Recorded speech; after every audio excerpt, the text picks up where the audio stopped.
All right, what's going on, YouTube? It's your boy, the D20 at you, coming at you with a second take because I'm not finna pay for some fucking shit to edit MKV files. But anyway, thank you for joining me today. Yet again, it's your boy, the D20. Coming at you with a discussion video. Nintendo dropped kind of a bomb on us yesterday morning. They had one of their partner showcases, and I'm here to talk about it. So if you like what you hear, definitely make sure to like, comment, subscribe, and hit that notification bell for updates on all future videos. And also, my link tree will be in the description. So if you want to follow me on Twitter, Twitch, my second channel, and anything else I put in there, and just want to be updated and notified when I go live and chat with me, definitely check out that link tree and hit that notification bell. But without further ado, we're going to go ahead and get started. All right, first off, I'm going to go ahead and explain what a Nintendo Direct Partner Showcase is. All right, so it's 2020. Let's be real. Coronavirus has fucked everybody. And slight tangent, if you've lost somebody to coronavirus, or you know somebody who's going through having coronavirus, or know of somebody that has lost somebody, condolences. This year has sucked for so many people. So hey, if you're going through that, somebody's going through that, prayers and just good vibes your way. But yes, pretty much the direct partner showcase, since Nintendo really hasn't had much of their own directs. I think they only had two where they announced Pikmin and I think the Mario collection, the 3D All Stars. But yes, so we all know what what a Nintendo Direct is. Pretty much Nintendo. You get a video in your sub box. They tell you about what they got coming up. Now this year, because everything's been kind of screwed, they've had to resort to, since they've been kind of hush hush on their own first party projects. They've given their partners room to just go ahead and talk about their projects. Now I know the first one, which I think came out in like July or something, July, August, or maybe even earlier, like June. They had the first one and it was not perceived well because people were expecting something more than what they got, and it was a clusterfuck. But honestly, they've gotten better over time, and I'm glad about that. I was one of the people who didn't enjoy it. I wasn't as vocal. I'm like, okay, whatever. I'm just gonna ignore this and go on about my fucking business, stack bread, and wait for the good shit. And boy, the good shit has come. So without further ado, I'm gonna talk about the games, talk about the direct itself. It actually dropped while I was at work, so I had to step away from my desk and find a quiet place to actually watch the video. And I was pleasantly surprised because one thing that's been on my mind since the partner directs was Bravely Default 2. It was announced last year, December 2019, and we got a good bit of information and a demo early in the year, but we hadn't had any updates or anything since. But I think it was like 2 weeks ago or something like that. I think one of the directors was like, "Hey, we got some information coming soon. Just be patient." And they were right. We got some new information. I was blown away by seeing the game, and now we have a release date, which is going to be February 26, 2021. So it did get pushed back, but yet again, coronavirus pretty much fucked everybody's schedules up. So there's really nothing we could have done about that. And it's fine. I mean, that's just more time for them to polish the game, add everything they can to it. Now just talking about the trailer in and of itself, some of the trailers didn't look good. Yet again, the gameplay itself looks fine, and I think some of the in-game cutscenes look fine, but some of the rendered cutscenes, especially like the old man who's fighting against the guy in the armor, looked like a demon armor. It's probably like some version of the Kaiser from Bravely Second. That didn't look good. And a couple of other cutscenes looked really bad. They looked like they were pre-rendered PS2, well not PS2, PS1 cutscenes. They look that bad, but like the gameplay looks smooth, looks current gen, and looks great. But the cutscenes look kind of off, and even like when people would talk, they were either out of sync. Like when the guy was telling him that he was a warrior of light and some other shit, his mouth wasn't moving. And from the Bravely Default games I've played, the mouths didn't move back then. But I guess they're trying to like switch it up now, and it does not look good. But who knows? Yet again, we got, let me see, August 30th is tomorrow. Say it's October 29th. So Sunday is November 1st. We got all of November, all of December, all of January and probably a couple of days in February, if we can get everything situated. But probably more likely they'll be done by the end of January. So they can hopefully get that together. But the game itself looks great. They had a lot to say about the game. As far as the game goes, like I said, it still looks great. One thing they showed in the trailer that I like, they showed 3 of the Asterisks. They showed the Vanguard, who's pretty much the knight from Bravely Second and Bravely Default. Shield bashing and taking damage for your allies, protecting them with that high defense stat, which is cool. Still wondering why they're changing the names. I believe it's an alternate universe from the Bravely Default and Bravely Second games that we know. So there's that. And then they showed off a Bard asterisk, which is pretty much like the performer from the previous games. But except this time, I don't think with the performer you could debuff in the previous games, but the Bard has the ability to debuff. So there's that, which is good. Like, I believe the performer, like, as far as buffing and debuffing goes, I think it was actually, like, if you were like a min max, it's probably the best. I prefer Astrologian. Like, I just love the Astrologian. Like, that's one of the jobs I really did love. After that, they showed a Beast Tamer. And in the Bravely Default games, we've always had what in normal Final Fantasy lingo you would call a blue mage, which is a person who can use the abilities of the enemies. In the first game, we had the Vampire, which was a really dope asterisk. With that one, there were only certain abilities you could get, and with it, you would have to actually take damage from them. That's how you got like Thundaja, Blizaja, Firaja, and Arrowja, I believe. That's how you got those abilities, from the Vampire. And then in Bravely Second, you had the Catmancer, who, using the disposable food items, you would be able to use that, and you have a cat use the ability. I never used it. I just leveled it up. I don't even think it had any useful skills, but hey, I did it. And now it's going to be like the Beastmaster, Beast Tamer, or the Tamer, or whatever it's called. We know the young lady with the hood and mask. She looks like one of the students from Kingdom Hearts. Like one of the, I think she had like the fox mask. Looks like that, but yet again, Square Enix. Kingdom Hearts is a Square Enix project, so of course, there's a chance for certain things to overlap. So there's that. Then they showed another new asterisk, which is the Gambler. Now, this one is weird, at least to me so far. Pretty much your attacks go based off a wheel, and depending on your luck, you could either do a lot of damage, or you could crap out and kill yourself. Because they displayed a skill where when one of your party members was a gambler, she actually used a skill, life or death, and she rolled wrong and died.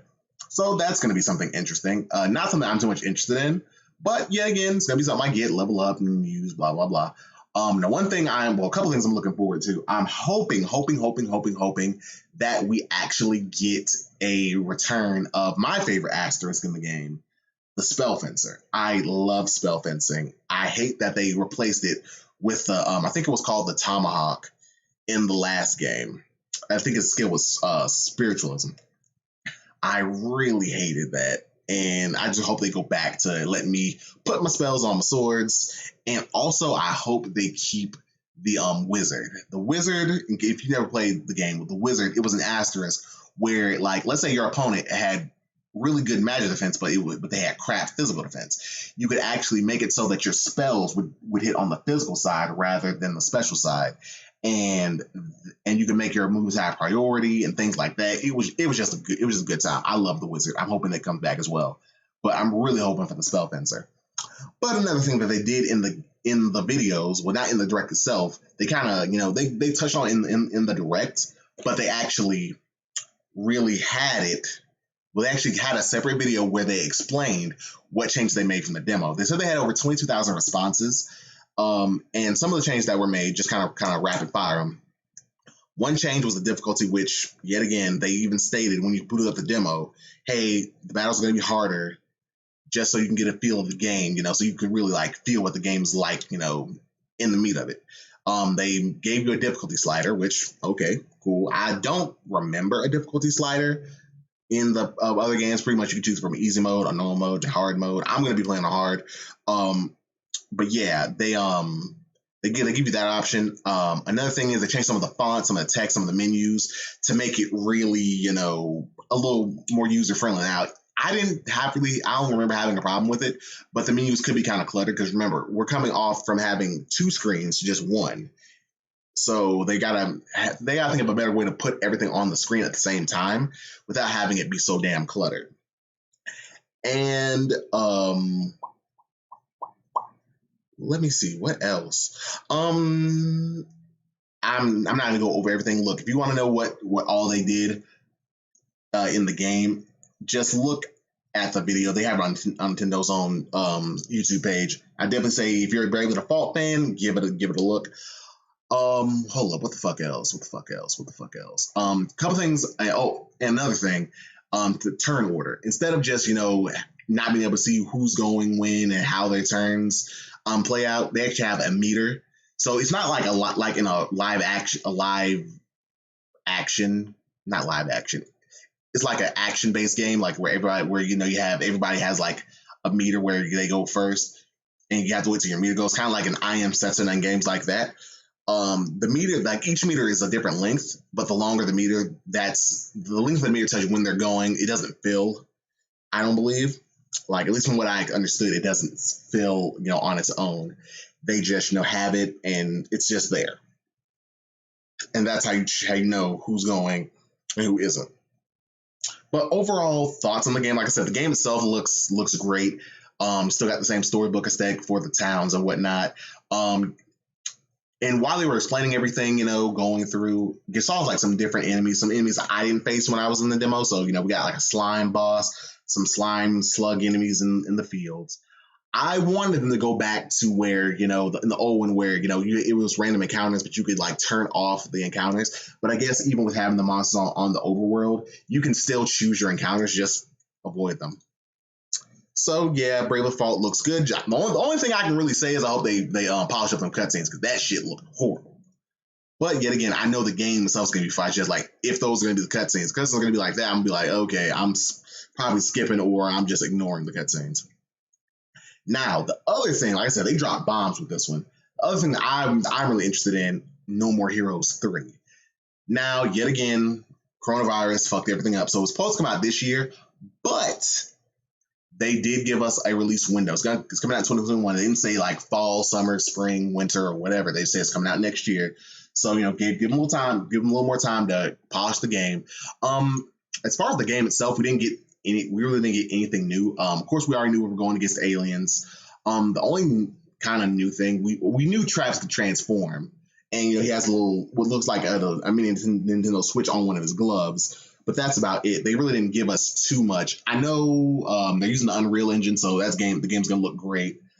Now, the big bombshell they dropped was something I was hoping for. They actually as of yesterday night, they released No More Heroes and No More Heroes 2 Desperate Struggle on the Nintendo Switch. So leading up to No More Heroes and No More Heroes 3, you can play No More Heroes 1 and 2.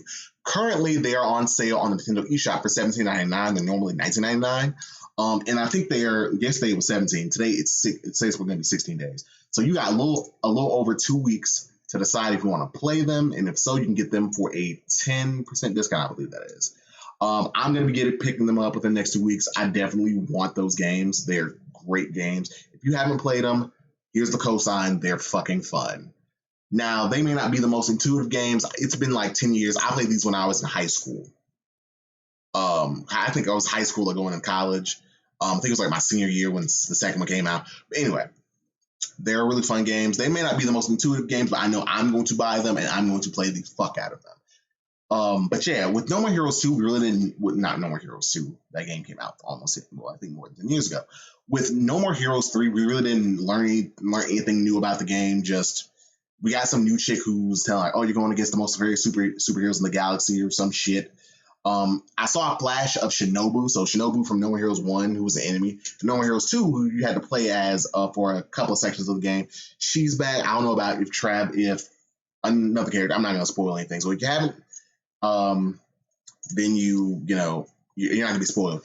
Anyway, also, yeah, game looks great. I'm getting No More Heroes 1 and 2. They're available. At least currently, they're only available digitally.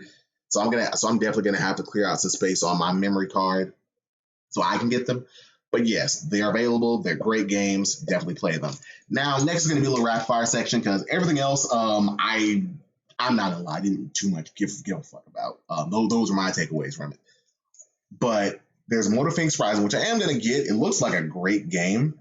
I don't think we got too much new information. Yet again, you fight with a sword, an axe, and a bow. You can switch them out on the fly so you can stack up some crazy combos. It's an open world game. There's going to be a ton of customization. So if you play through it multiple times, you're going to have a different place. You're going to be able to have a different play style. I can speak every time, and also it's going to be different from your friends. It didn't mention anything about multiplayer, which I don't think they have. So I think it's going to be just going to be a pure single player game. But still, looks great. I'm going to get it. I don't know if it's going to be a day one cop for me, but yeah. It looks good. I am gonna get it. It wasn't the big bombshell for me. But those other two games, those are what I'm worried about. Next, they had a game called Control, which even when they were talking about the game, they had on the screen like, oh, IGN's Game of the Year and a whole bunch of other shit, which I've never fucking heard of. But I downloaded it. I haven't played it yet. Downloaded it. It's a stream game. Well, not just a game I'll be playing on stream, but it's a game. They have a cloud version. So pretty much you download the program, but you're streaming it onto your Switch. So you're not actually downloading the game, you're downloading it on your Switch. And they're doing the same thing for Hitman 3, which I know Control is free. I'm not sure about Hitman. I didn't see it on the eShop when I looked initially. So there's that. But yeah, if it's free, dope. If not, okay. But but you have to stream it to your Nintendo Switch. You're not actually downloading the game. Then they had another Story of Seasons game. Never played it, not really interested. And another couple of like indie games. Nothing I'm too interested in, but hey, I would definitely say I got some footage looping while I'm speaking right now, like to give you a little clip of them. So hey, you might find something you're interested in, just didn't interest me.